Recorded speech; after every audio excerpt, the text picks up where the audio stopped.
So the primary aim of the project is looking at the role that early life language environments play in the transmission of inequality.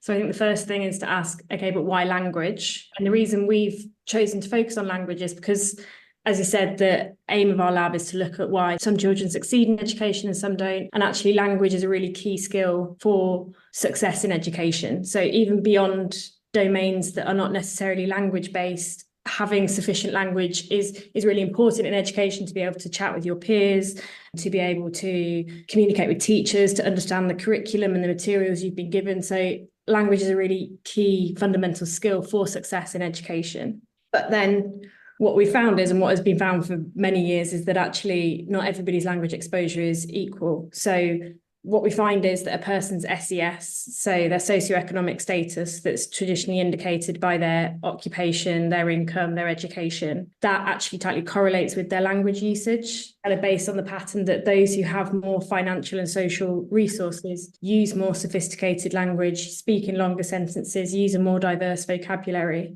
than those who maybe lack those resources. And actually what that means is that if your language is tied to your socioeconomic status, if you have children, then the input your child is receiving is based on your own language ability. And therefore what is happening is that you're finding this language gap as children enter education.